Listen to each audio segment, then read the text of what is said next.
महाराष्ट्रातील महत्त्वाच्या बातम्या फक्त 10 मिनिटात. या चॅनेलला अजूनही सबस्क्राईब केलं नसेल तर आत्ताच करा.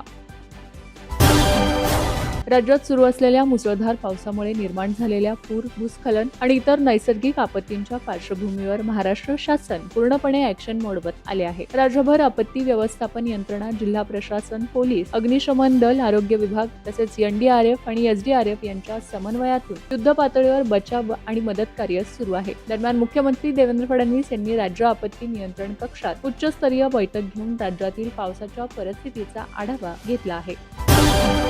गेल्या काही दिवसांपासून राज्यातील अनेक भागात जोरदार हजेरी लावणाऱ्या पावसाने आता काहीशी विश्रांती घेतली आहे. बहुतांश जिल्ह्यामध्ये पावसाची उघडीप दिसून येत असून ऊन सावल्यांचा खेळ अनुभवायला मिळत आहे. हवामान विभागाने दिलेल्या माहितीनुसार आजपासून राज्यातील बहुतांश भागात पावसाचा जोर आणखी कमी होण्याची शक्यता आहे. आज पुणे आणि सातारा जिल्ह्यांतील घाटमाथा परिसरात जोरदार सरी कोसळण्याचा अंदाज व्यक्त करण्यात आला आहे. या पार्श्वभूमीवर हवामान विभागाने या भागांसाठी येलो अलर्ट जारी केला आहे.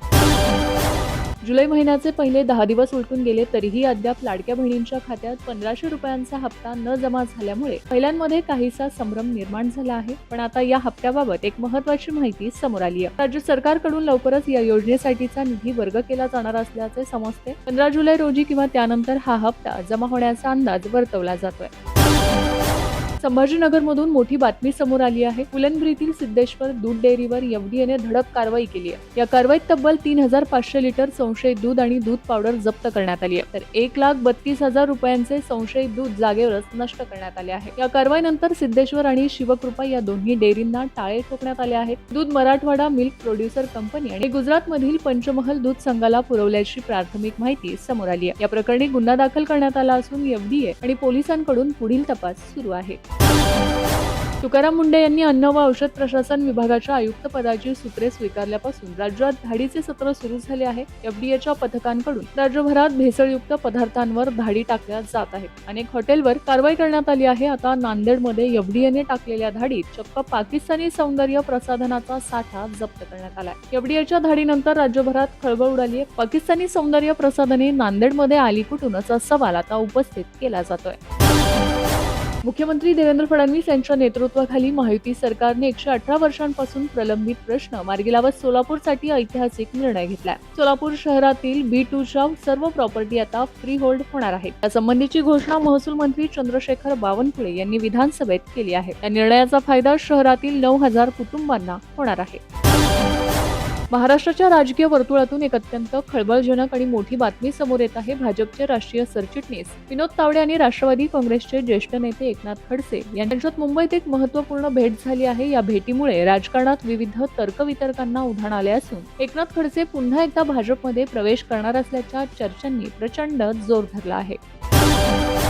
पिंपरी चिंचवड महापालिकेच्या मोशी येथील कचरा डेपोतील वेस्ट टू एनर्जी प्रकल्पाच्या प्रशासकीय इमारतीवर कचऱ्याचा डोंगर कोसळल्याची दुर्घटना घडल्यानंतर बचाव कार्य युद्ध पातळीवर सुरू आहे. दरम्यान कचरा डेपोत घडलेल्या भीषण इमारत दुर्घटनेला तर 40 तास उलटून गेले आहेत तरी मोशी इमारत दुर्घटनेचे बचाव कार्य अद्याप सुरूच आहे. अजूनही ढिगाऱ्याखाली 8 कामगार अडकल्याची शक्यता व्यक्त केली जाते. पुण्यातील बहुचर्चित मुंडवा जमीन प्रकरणात महत्त्वाचा न्यायालयीन निर्णय देण्यात आला असून दिवंगत उपमुख्यमंत्री अजित पवार यांचे पुत्र पार्थ पवार भागीदार असलेल्या अमेडिया एंटरप्राइजेस LLP कंपनीच्या नावावरील 40 एकर जमीन खरेदीचा दस्त न्यायालयाने रद्द केला आहे. निर्णयामुळे पुन्हा एकदा या वादग्रस्त व्यवहाराची चर्चा सुरू झाली आहे. तुळजापूरच्या तुळजाभवानी मंदिराच्या 4121 एकर इनामी जमीन घोटाळ्याची चौकशी करण्यासाठी महसूल विभागाने विशेष तपास समिती स्थापन केली आहे. अधिकृत कागदपत्रांची पडताळणी करून या प्रकरणाचा सविस्तर अहवाल लवकरात लवकर सादर करण्याचे निर्देश या समितीला देण्यात आले आहेत. मुंबईसह राज्यातील सर्व मॉलमधील गेमिंग झोनमध्ये सुरक्षेचे निकष काटेकोरपणे पाळले जात आहेत का याची राज्यव्यापी आढावा घेण्याच्या सूचना संबंधित आयुक्तांना देण्यात येतील. आढाव्याचा अहवाल पुढील अधिवेशनात सभागृहाच्या पटलावर ठेवण्यात येईल अशी माहिती उद्योगमंत्री उदय सामंत यांनी विधान परिषदेत दिली आहे. उद्धव ठाकरे यांना एकनाथ शिंदे सेना पुन्हा धक्का देण्याच्या तयारीत असल्याचे मानले जात आहे. ऑपरेशन टायगर सुरूच राहणार असल्याचे शिंदे सेनेतील नेते सांगत आहेत. 6 खासदार गेल्या महिन्यात फुटल्यानंतर ठाकरे सेनेचे 14 आमदार लवकरच शिंदे सेनेत येतील असा दावा करण्यात आला होता. राज्यातील काही महानगरपालिकेतील नगरसेवकही शिंदे सेनेच्या संपर्कात असल्याचे म्हटले जात होते. आता ठाकरे सेनेचे 10 ते 12 नगरसेवक शिंदे सेनेच्या संपर्कात असल्याचे सांगण्यात येत असल्याने खळबळ उडाली आहे. नाशिक महापालिकेत मोठा उलटफेर होण्याची शक्यता वर्तवण्यात येते. नांदेड मुंबई नियमित विमानसेवा लवकरच सुरू करण्यात येईल अशी ग्वाही राज्याचे मुख्यमंत्री देवेंद्र फडणवीस यांनी नांदेड जिल्ह्यातील आमदारांच्या शिष्टमंडळाला दिली आहे. या निर्णयामुळे नांदेडसह संपूर्ण मराठवाड्याच्या उद्योग, व्यापार, पर्यटन आणि आर्थिक विकासाला चालना मिळेल असा विश्वास व्यक्त करण्यात आला आहे. महाराष्ट्राच्या राजकारणात गेल्या काही दिवसांपासून घडामोडींचा प्रचंड वेग आला आहे. उद्धव ठाकरे यांच्या शिवसेनेचे 6 खासदार एकनाथ शिंदे यांच्या शिवसेनेत दाखल झाल्यानंतर राज्याच्या राजकारणात मोठी उलथापालथ झाली आहे. या घडामोडींनंतर ऑपरेशन टायगरची जोरदार चर्चा रंगली होती. त्यानंतर राष्ट्रवादी काँग्रेस शरद पवार पक्षाचे खासदार अमोल कोल्हे यांनी महायुतीकडून आपल्याला ऑफर आल्याचा दावा देखील केला होता आणि त्यानंतर ऑपरेशन तुतारी या नव्या राजकीय चर्चेला सुरुवात झाली. या पार्श्वभूमीवर आता काँग्रेसचे ज्येष्ठ नेते आणि राज्याचे माजी मुख्यमंत्री पृथ्वीराज चव्हाण यांनी केलेल्या एका दाव्यामुळे महाराष्ट्राच्या राजकारणात पुन्हा एकदा खळबळ उडाली आहे.